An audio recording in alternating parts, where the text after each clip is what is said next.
welcome to another edition of the Paranormal Zone. I'm your co-host, Tom Spitalere. Bob is with us this week. Hey, Bob, how we doing?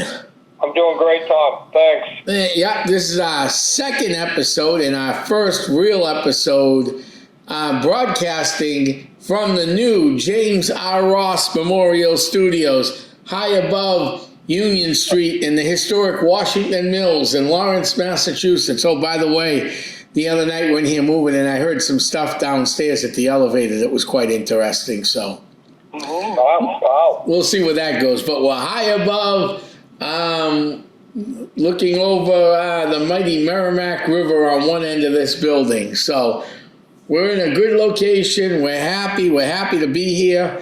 And the Paranormal Zone set up to hear what other people have to say about the paranormal. The show is about our guests that come on, and we talk to them, and we have interesting conversations. Tonight, last week, we started a new thing, Bob. So, Bob, why don't you explain what we did last week, and we'll segment right into this great guest we got tonight.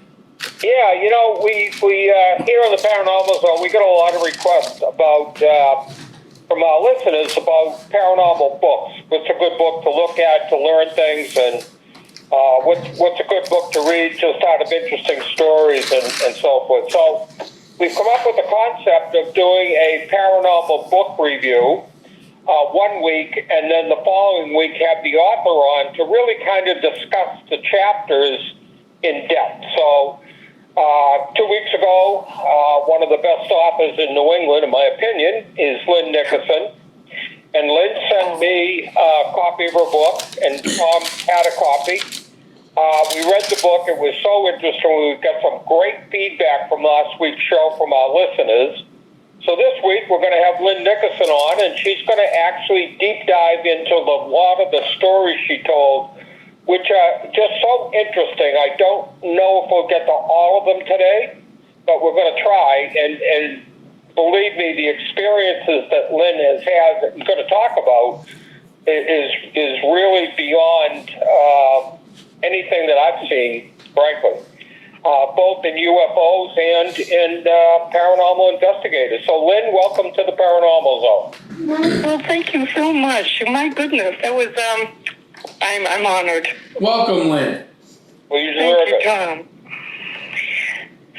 So, what would you like to focus on? Tell us, what I'd like you to do, if you could tonight, is to tell our listeners about some of the chapters that you wrote, because they're very personal to you. And one of the things that I took from the book was that when people write about paranormal investigative work that we've done in different places, we're kind of talking as a third party.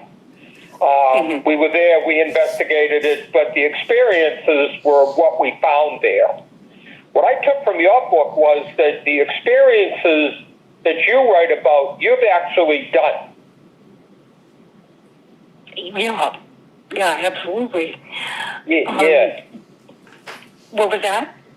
I say, if you could start wherever you'd like to start. We want this to be your story, not ours. Well, this is something that I hadn't spoken about in quite a while, and I think it's absolutely fascinating because it's one aspect of the paranormal that people don't usually hear about or recognize just because they don't think it's possible. And what I'm talking about is haunted objects. I did have one, and what spurred this was last night, Cody Disbians and Satori Hawes, she's the daughter of Jason Hawes from Ghostbusters, Ghost Adventures, and they have the Haunted Couples Paranormal Museum. They have a collection of haunted objects. And I read some of their book. They've got a brand new book out, and they were talking about some of the episodes that they've come across. And it's amazing the similar events that I went through as well. So for a long time, I had a hard time believing that something could be haunted or imbued with negative energy. So when I was living in Kittery had a recycling center and a freebie barn, and you could go and drop things off you didn't want anymore and pick up stuff that you thought you might need. And one of the things I came across was this beautiful, religious iconic picture of the Madonna and Child. And it was a painting that looked up like it was printed on satin. It looked like it was from the Renaissance. And it had a convex glass over it and then a gold frame. And it was about 7 by 9 inches. And I looked at that and I thought it was absolutely beautiful. And I thought to myself, who would want to throw that away? It was so beautiful. So I snatched it up and I took it home and I kept it in the closet for a couple of weeks, and then I touched up the frame with gold leaf painting and it was perfect. And I put it on the wall. After I had it on the wall for a while, I started noticing strange things happening in the apartment, and this was in Kittery. And things like the cold water faucet would turn on by itself. That's kind of odd. And then one night I woke up and I heard papers cascading onto the kitchen floor. And I thought, well, that's odd. The table was all cleaned up. I walked into the kitchen. There were no papers there.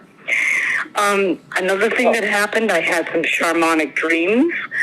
I also had 2 music boxes, both belonged to my mother, and each of them played by themselves once. I mean, that's really creepy. But I never associated it with the picture on the wall.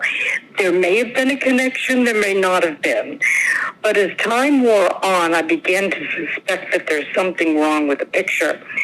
I moved to Portsmouth, which was just about a mile and a half away.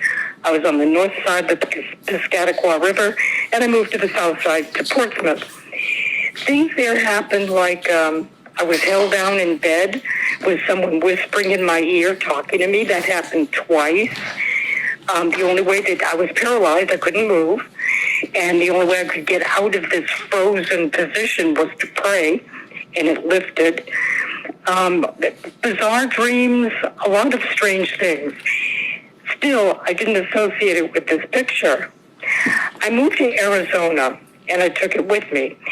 And things were really quiet for some time, and stuff started to escalate. Things started happening there.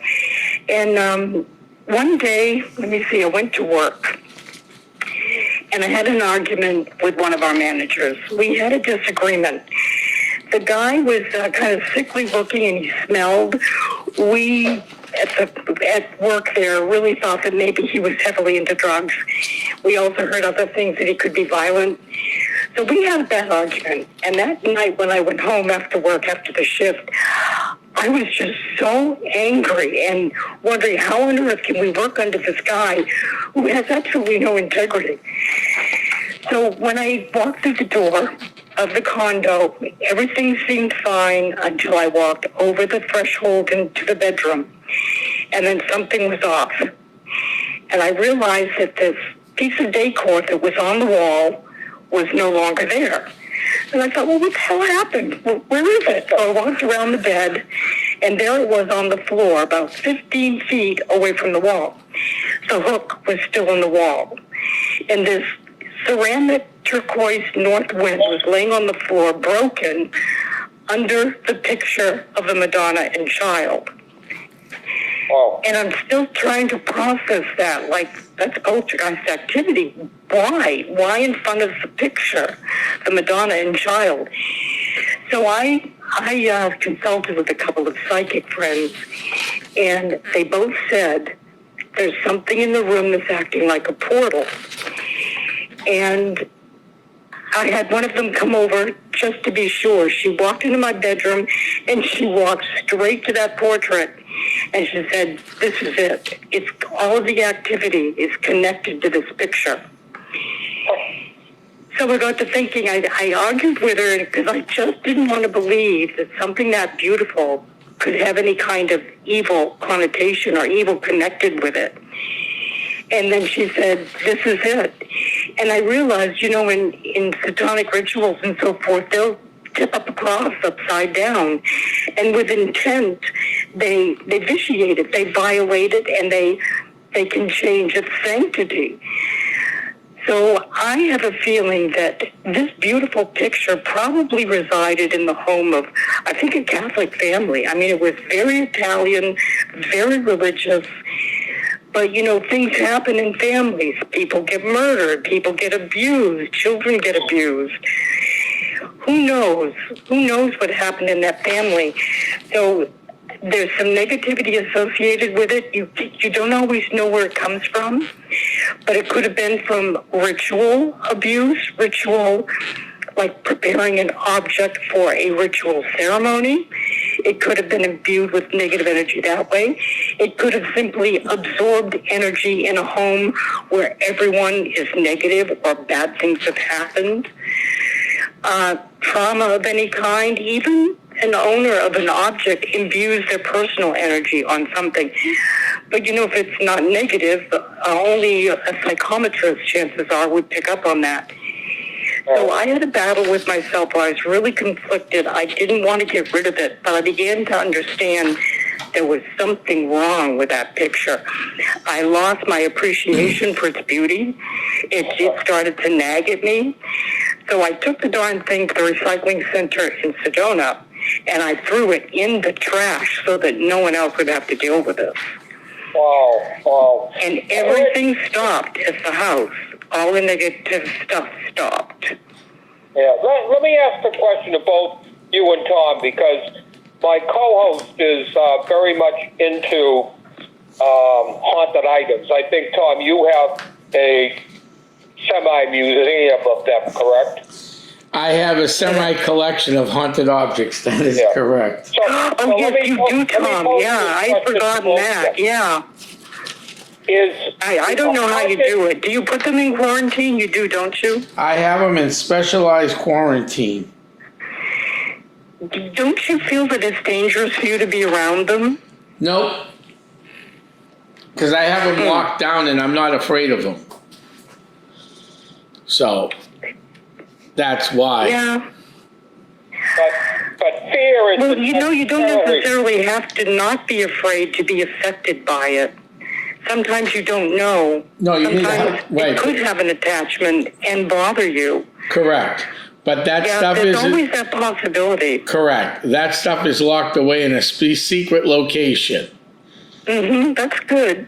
Satori and Cody do the same thing. They quarantine the stuff and they study it. They have cameras on it. They have cameras that measure different lengths of light waves. They have microphones in there, really sensitive microphones. But I still don't quite understand how it is it gets neutralized, if it ever does get neutralized. I just thought the best way to take care of it was to get rid of it. No, because if you get rid of it, you'd end up making it somebody else's problem. No, because it was going to be destroyed. It was put in the trash where it would get crushed and buried. It was going to a landfill. Okay. Yeah, so it was being destroyed. It was being, it went through energy changes, you know, so that no one would be in contact with it. Mm-hmm. I wasn't going to take it back to have it regifted to somebody else. No. That stuff can be so dangerous. So let me ask both of you this question, okay? What's that? If I take any item, whether it be a picture or something else, is that item a portal, or is it an attachment of some sort? It can act as a portal. I don't know how it gets that energetic portal situation, but if you ritualize it, that's going to happen. You're going to get the energy coming through. But even if it weren't acting as a portal, it still can be imbued with the negativity and affect its surroundings, affect the people that are near it. But this one apparently was acting as a portal, and I suspect that was deliberate.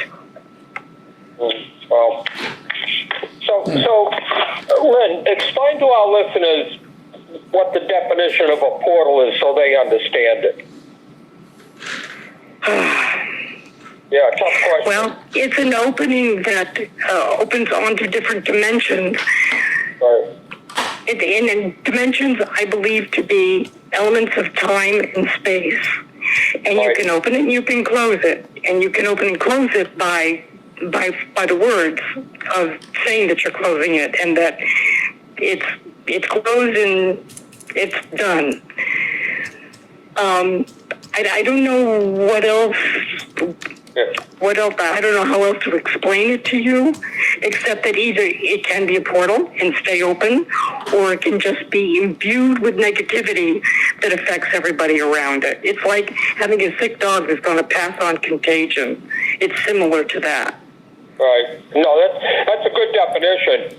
And I would define attachment as something that a spirit has attached itself to, and it stays with it all the time. I believe that can happen as well. It can have an attachment. It can be a single entity or a group of entities that are like-minded. Right. Yes. Yeah, really weird. But there was something else I wanted to talk about, too. There were a couple of, totally off the same subject, a couple of my UFO experiences in Sedona were kind of mind-blowing.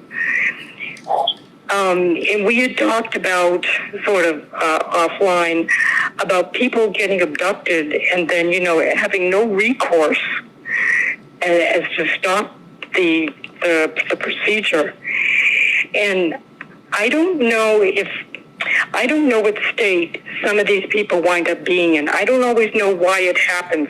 If I back up a little bit, you go back to the Eisenhower administration, and apparently he signed a paper that he didn't know entirely what he was signing.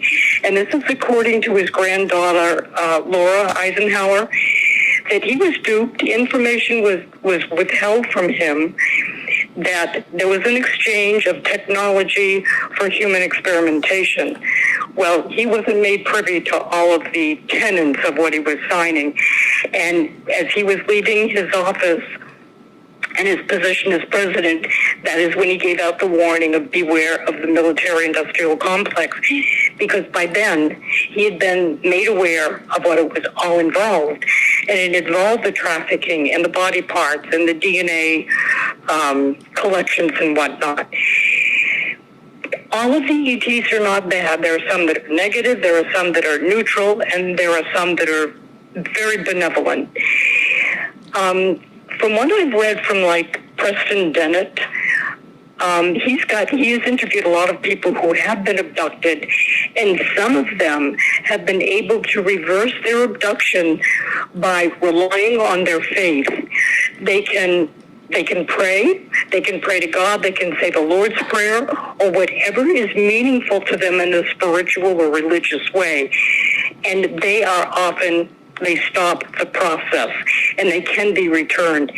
And there was one article in Preston Dennett's book that I thought it was it happened in New Mexico. And this woman kept having dreams that she was being abducted and that they were working on her spine.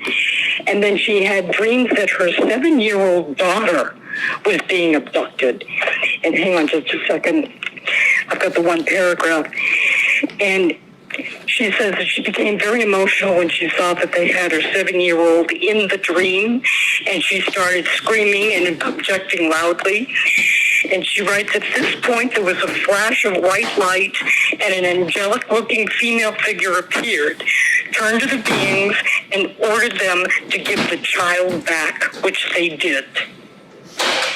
So she managed to avoid that. Of course, it was done in the dream state, but she was injured and experimented on in the dream state anyway, so she felt that this was a very real thing.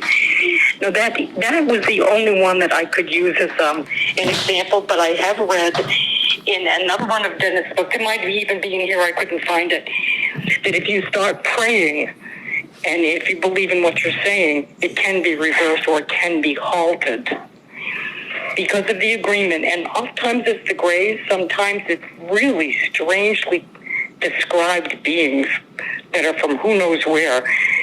And then there are things like the Greys, the praying mantises, so the Greys and then the praying mantises. And the mantises usually just oversee. They don't do anything, but they oversee what the Greys are doing. The agreement seems to be mainly with the Greys, but there are some other ETs involved. But people have managed to stop the process by praying. So based on your religious foundation, to lean heavily on that. So That's interesting. if we subscribe to that religion crossing over into abductions, don't we then, Lynn, have to assume that aliens have cut a deal as far back as Eisenhower, so that this government knew back then and they were in fact working with them? I don't know presently what's going on. I don't know if different agreements have been made. Aliens have been here for a very long time, and we've got many different agreements with different races. I know it's really hard to believe that, but we do. Right. There are some that are really benevolent. Have you guys ever heard of Timothy Good? No. Well, he's a British author. One of the books he wrote was Earth and Alien Enterprise. And he investigated, he's a serious researcher. Okay, he investigated a group. It's a European group that is called amicizia. That's the Italian, like ami meaning friend, amicizia in Italian. And it's a group of educated people with, degrees and in the high financial sector of the world who are alien as well as humans. And they work through military complexes, particularly in Europe. And the countries that are involved are Australia, Argentina, Chile, hang on a second, Germany, Italy, and even Russia. So they're working for the greater good. Some of them live in underground bases, and some of them just live on the surface like regular human beings, and they go to work every day. And let me see, there are friends from other universes and dimensions. However, all share a fundamental choice toward good. And the friends are not only extraterrestrials who have come to Earth, but they're individuals from various other populations among us, because Earth is a very particular planet inside the economy of this part of the universe. There is reportedly an ongoing conflict between these species regarding the future of our planet. So all of these aliens have been handpicked, and they're trying to work toward the greater good, and they're concerned for the future of the universe. So it's called amicizia, and it's been in existence for a long while. However, I don't know if it's been disbanded or not. But for many years, for about 40 years, it was really working well. And I haven't read a follow-up on the situation, but this is in Timothy Good's book, Earth and Alien Enterprise. So we have been doing enterprises with these other aliens. We have all kinds of agreements. And we've been, like the corporate conglomerate, we've been into human trafficking in the universe. We have been into trading.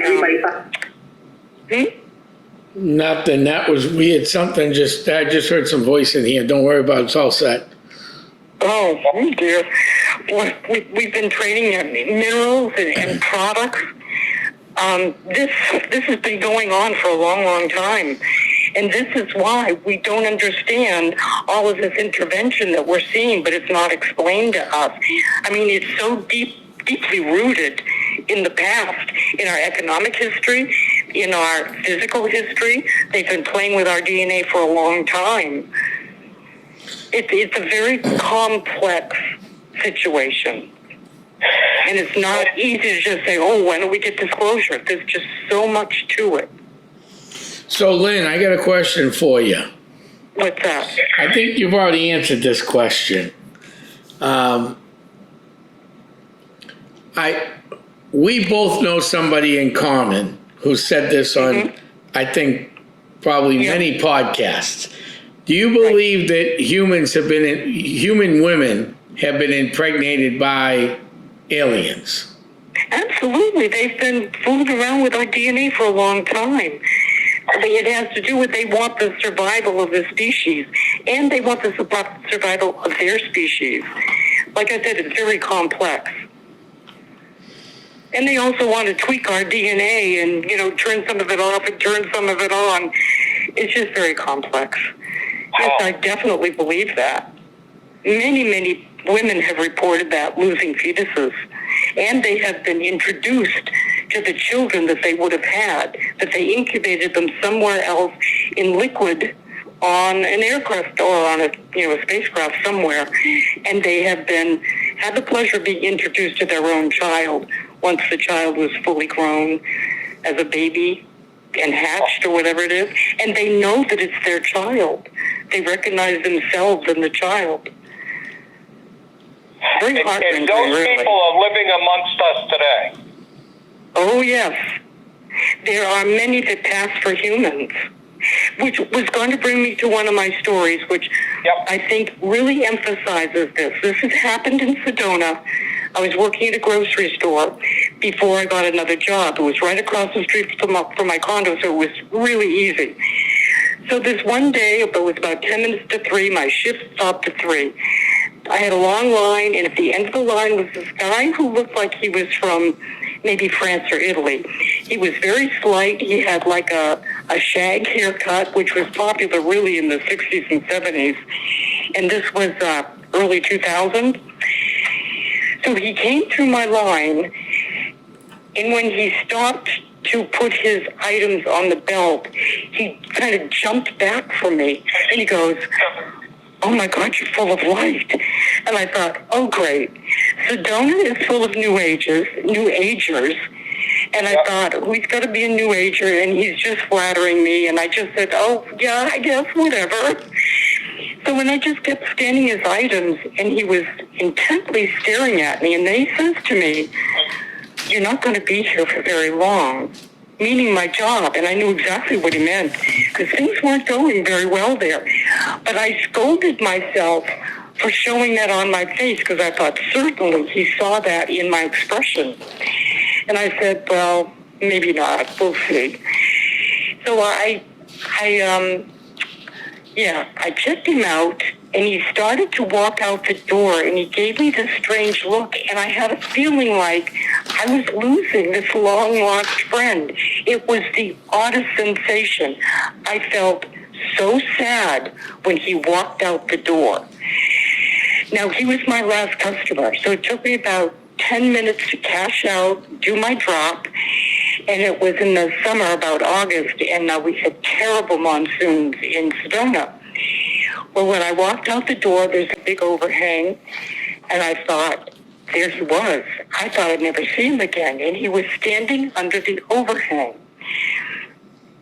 So I talked to him, and I said,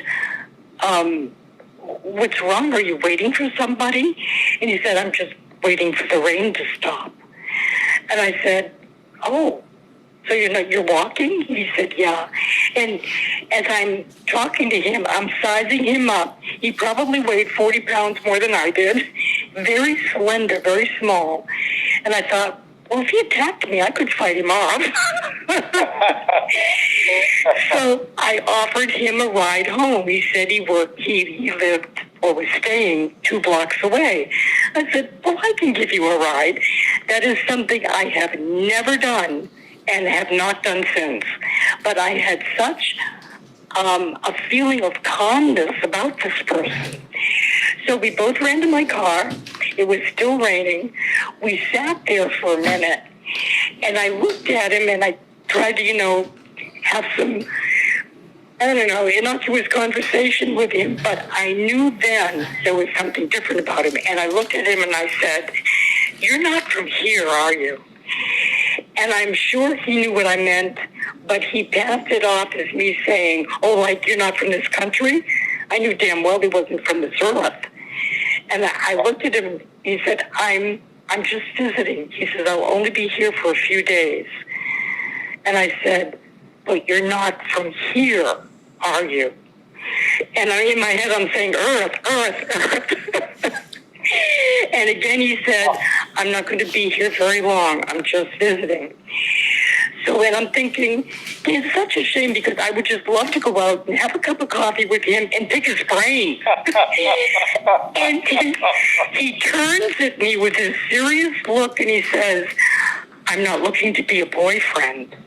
And I thought, oh my God, he read my mind. He read my mind. I knew then, that confirmed it. This guy was not from here. Wow. So I did the best I could to cloud my thoughts. And I just, I thought, oh, what pretty cactus flowers over there, and look at the traffic. And I did everything I could not to think about him as I drove him to the house. So we got there.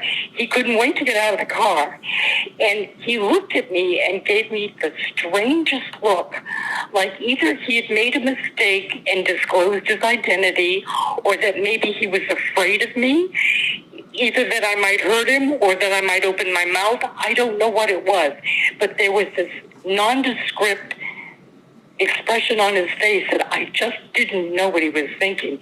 And as he walked away to get to the door, he kept looking over the back, over his shoulder. I don't know to see if I was following him or if I was going to drive into him. I don't know what he thought. But I know for sure that he was a friggin' alien. And after that, I read books, and even I think Preston Dennis, one of his books was, they come here to visit us. They come to check out our society, and like Timothy Good was saying in his book, they're part of our society, and they're here to learn about us. So sometimes they come here to visit, and Sedona being as magnetic, and the energy there is unbelievable, and it's beautiful. And there are a lot of portals there, because spaceships come and go all the time. There would be no reason why they wouldn't come and visit Sedona. It's just beautiful. So that is my story, and I believe he was an alien. Wow. So, Lynne, I find this just fascinating because Tom and I have talked about this on other podcasts. If we go back and look at the story that you just told, does this, Lynne, bump up against creation? Do I think what? Do you think that what the story you just told kind of bumps up against creation? In other words, if you go back and look at religion, for example, Adam and Eve and God started Earth and the whole 9 yards. Well, but if you go back and look at the history of what we're seeing, then that wasn't the case.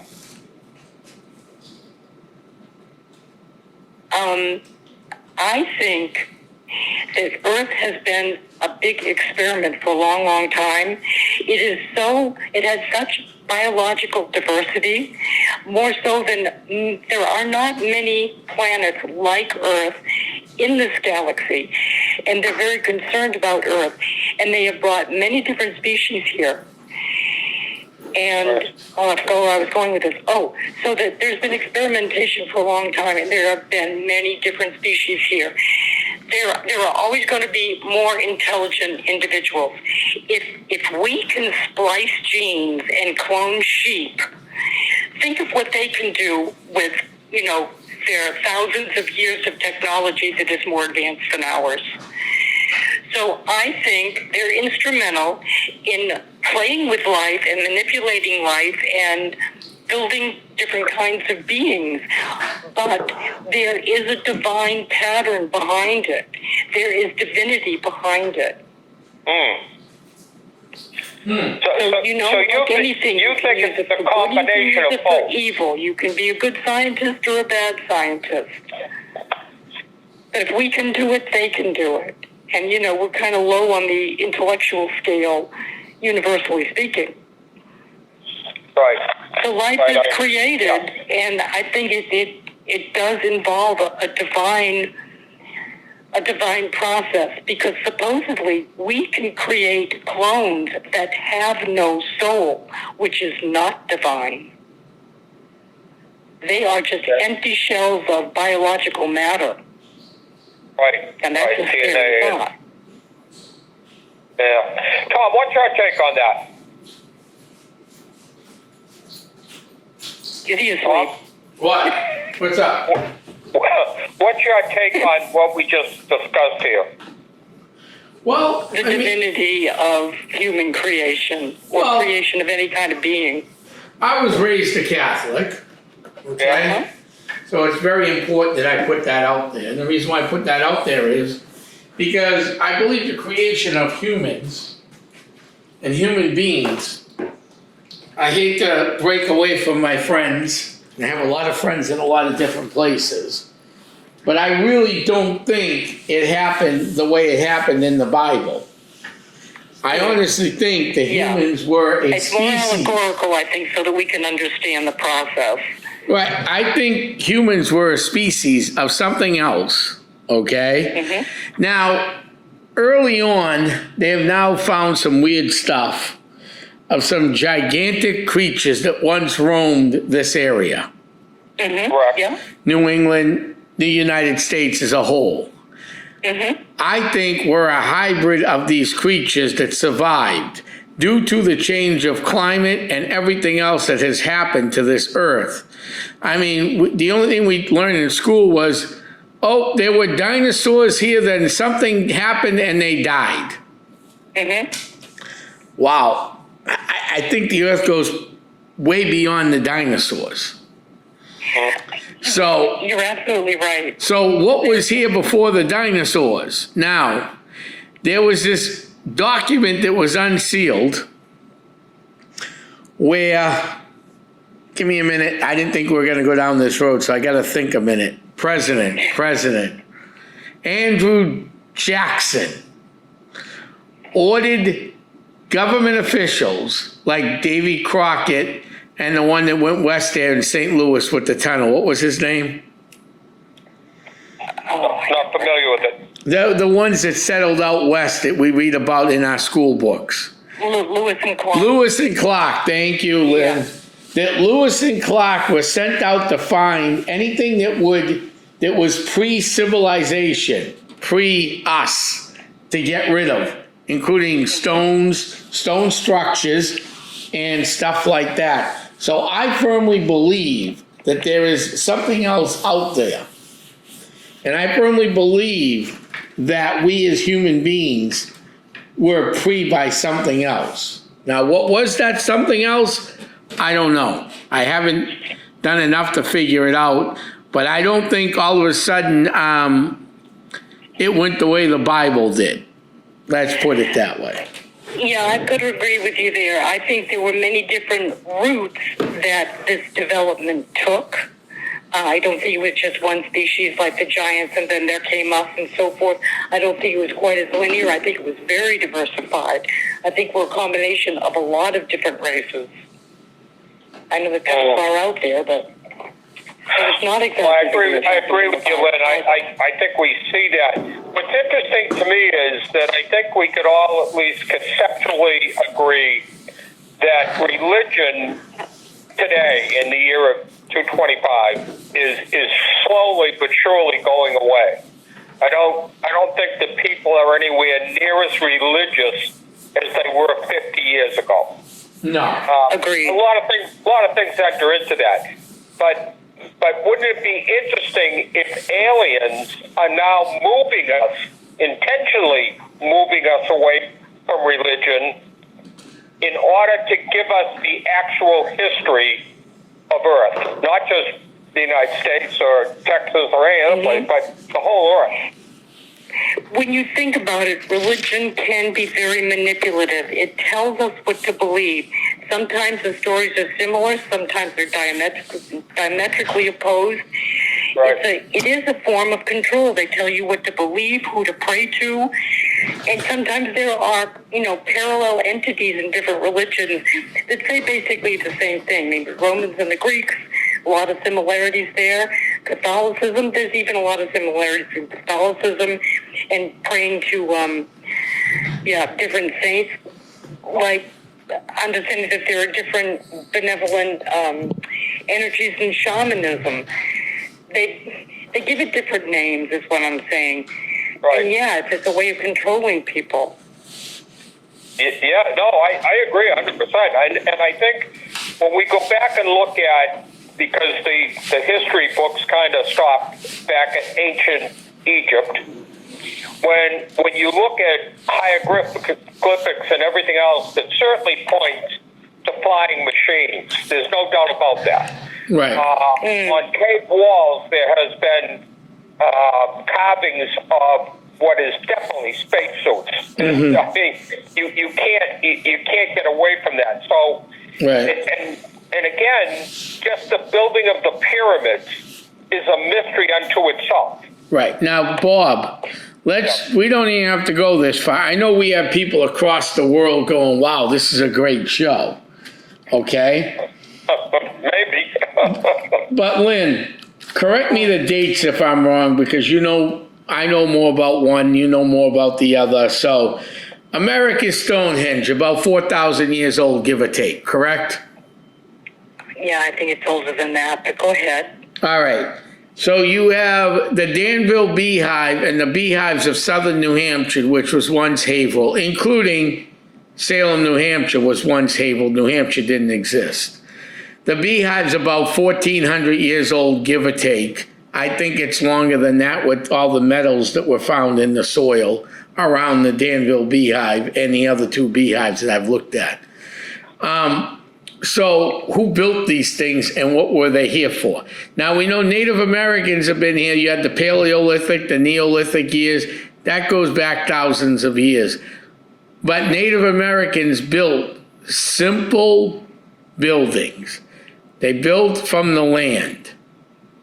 To move those type of stones into place, dig out these beehives, move these stones that are lined up with not so much the Danville Beehive, but I've seen plenty of shows on, and I've read plenty of books, and there's a great write-up on the history in the old book of Salem, New Hampshire, Gilbert's History of Salem.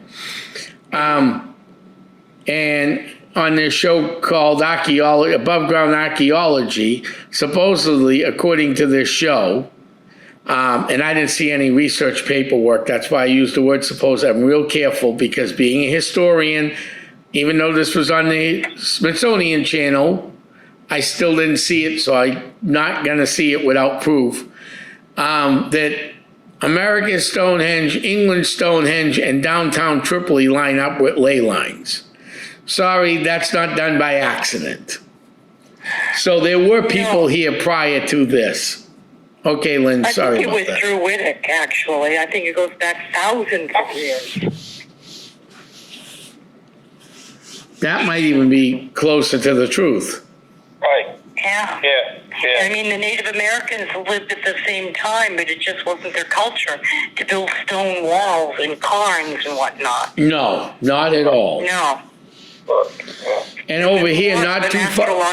And an astrological aspect to all of that, as well as spiritual, because some of them were tombs.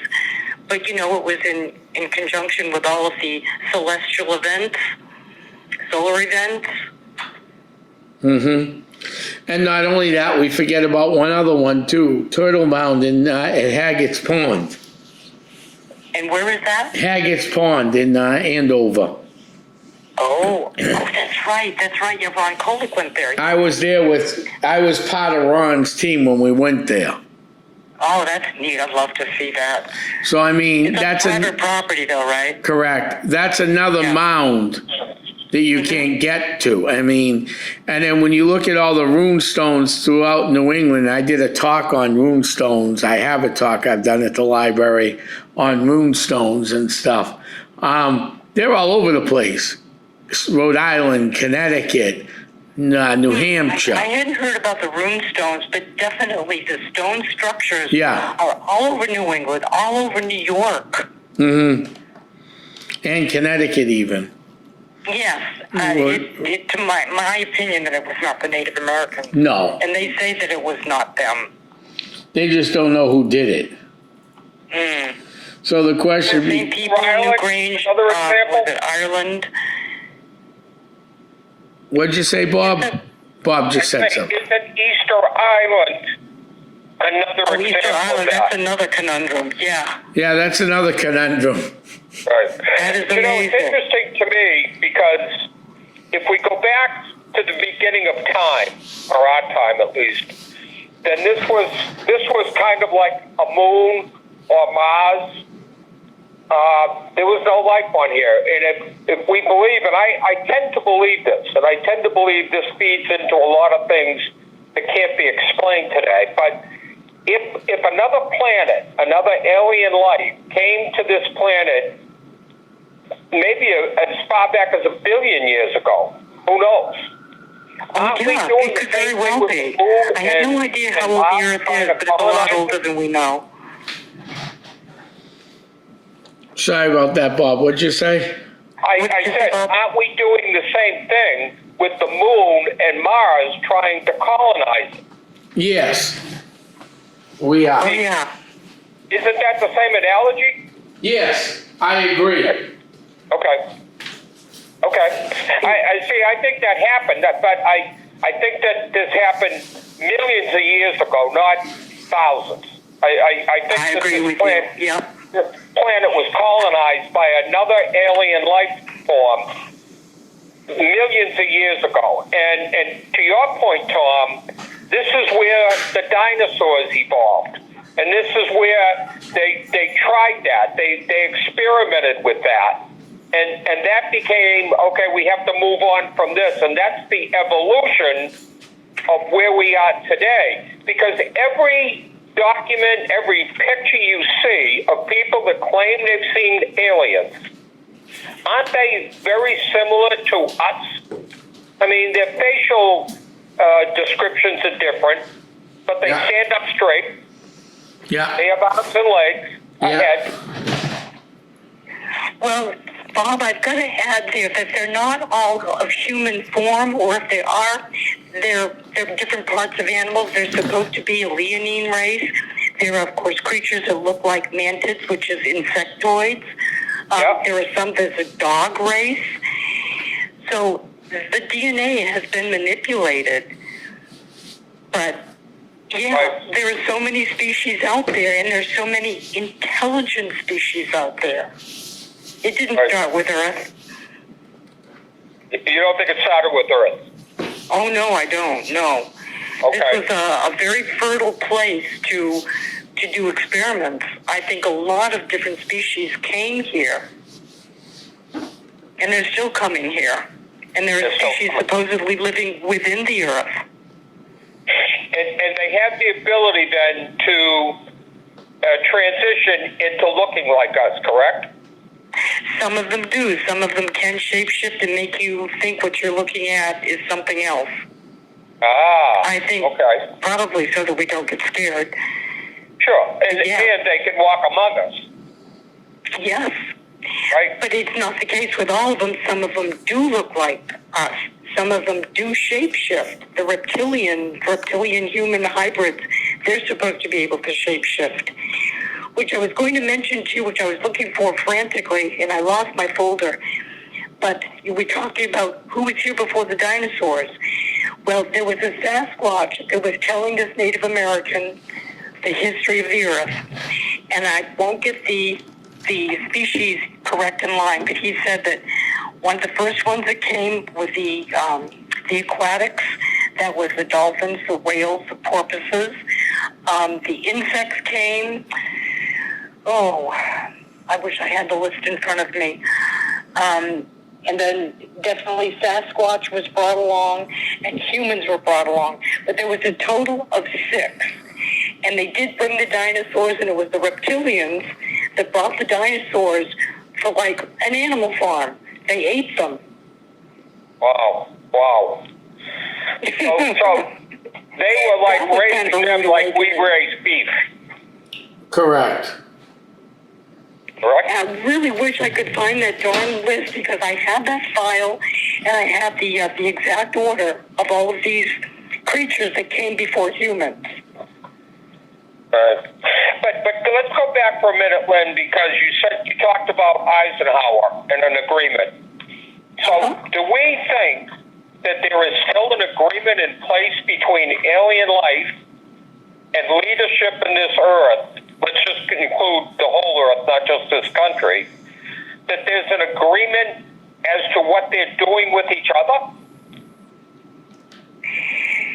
Well, some of the different aliens don't get along with each other, but they're trying to collaborate with anybody who's willing to form some kind of a mutual agreement.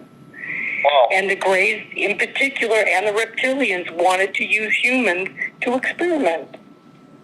Wow. What their end result is, I'm not absolutely sure. Definitely to manipulate our DNA, also to make new species, because one of the tales is that some of them are from the future and they want to save themselves because they have manipulated the DNA so that emotions have been manipulated out of their physicality. They have no emotions. And they want to get some of that back. That's another one of the stories I had heard. Right. To make them more human and less like a gray, like a bug. Right. You know, I don't have all the answers, but there are different theories out there that say things like this, and a lot of it makes sense to me. That Well, they it want does, to create a because new race or improve on what they don't feel is perfection yet, and they want to use human beings. Right. Yeah, that makes sense. Yeah, it does make a lot of sense to me because we're seeing this today and happening. There is no doubt in my mind that we're not too far away from complete exposure of this whole situation. I mean, it's been hidden behind curtains for thousands and maybe millions of years, who knows? But I think we're getting very close to exposure to this whole situation. And I think that's being driven by aliens. I think aliens want this exposed for whatever reason. I think especially the neutral and the benevolent ones do. I don't think the other ones want to because they want the control. Have either of you read any books by Elena Danaan? No. Oh gosh, you must get. A Gift from the Stars is one of them. Gift from the Stars? Yeah, A Gift from the Stars. And if you look up her name, and it's Daanan, Danaan. I'm Daanan, Elena. She's French. She was an archaeologist, and now she writes about ETs and so forth. You must get, or at least read, A Gift from the Stars. She's got 3 books out now. But she is in direct contact with Thorhan, who is a member of the Galactic Federation, and he's given her an implant, supposedly, so that they can mentally communicate, and he gives her all of this information on the history of Earth, and it's absolutely fascinating. The history of Earth and the history of a lot of these different species. Wow. And Yeah, she's we gotta an grab that artist, book. and what he does is he sends her images of what they look like, and she draws them. And she has 2 compendiums out of different creatures, different races, those that are friendly, those that aren't, those that like humans, those that don't, those who are warring with other groups. It's fascinating. And it really makes all the pieces fall together. This is such a vast universe full of life. Yeah. But it amazes me because I honestly think I don't understand why we don't know more of this stuff. Are we just naive, or we just don't want to know it? I mean, as humans, this to me is creation. That's what it's about. It's about creation, where we came from. And every time we talk to you, then we find out more and more that we never knew before. No, but well, I think what you don't know. To anybody, I learned stuff from you guys too. It is very good. Your thought processes are very provoking, very provocative. Makes me think. Well, this is part of our national. I told you earlier before we went on here that we're putting together a national network of UFO researchers and investigators and so forth, because Tom and I are convinced the answer, Lynn, is out there. We're convinced of that. We're struggling, obviously, like neophytes struggle to understand how to get there. We're really not even sure how to get there yet. Never mind deal with the answer to this. But to me, I think this is where people today, like yourself, have to be willing to come on podcasts and are willing to write books to start to explain this to the layperson in America. Because we tend to go through life really not paying much attention to life. Yep. Yeah, we live with blinders on. For the most part, we have been controlled for so long. We have. It's been this deep state stuff. You know, Elena Denon says that she had attended a Galactic Federation meeting on board a ship, and what they do is they dock somewhere in the atmosphere of Jupiter. Jupiter, you know, is huge. Yep. This ship has ceilings that are 30 and 40 feet high because they deal with beings that are that tall. Mm-hmm. And the room is about a mile long. It's gargantuan. There are so many different species. And those are people that are there that are part of the Galactic Federation that have agreed to certain behavioral and social patterns, and they have to be on board with what the group think is, and it's supposed to be the betterment of those involved. For the whole universe, they don't want to be warring at all. Get one of her books, DANAAN. It's fascinating. It'll open your eyes, and you'll see that it's so much more complex than you ever imagined. Oh, The other person to keep an eye out for is Michael E. Sala. He's got so much information out there. Michael E. Fowler? Salla, Michael Sala. He's got a PhD. Salla, okay. Michael E. And the other one is Lynne Kasdan, Kasden. And he has a book out called Journey to Serpo. We had a space agreement with ETs, they call them Ebens. In 1965, 13 astronauts went to the planet of Serpo. He writes about it. That's what Steven Spielberg's Close Encounters movie is based on. It is fascinating. And there is one photograph in there, supposedly, of a human talking to an Eben. And they're very small. They live in like white adobe type domes. And it's a fascinating story. They were supposed to come back in 10 years, and they didn't because all of their electronic devices stopped working. They didn't have battery chargers, so they lost track of time because the orbit of that planet was different than the orbit of Earth, so the time sync wasn't the same. But some of them did come back. One guy died. One guy chose to stay there. And I think it was 9 or 10 returned. Fascinating story. Oh, and it's supposed that to be is all real. fascinating. I believe it's real. I mean, we have been into space programs for years, decades, and we didn't know. I mean, NASA's just a front. Lynn, that answers another question, and that is why, let's say, since we all understand Roswell pretty well, our listeners, that there's been this massive cover-up of information. And it makes sense to me now that if there is this federation and they have an agreement with leaders of Earth, Eisenhower, Kennedy, whoever, and certainly there's been a lot of rumors to that effect, right?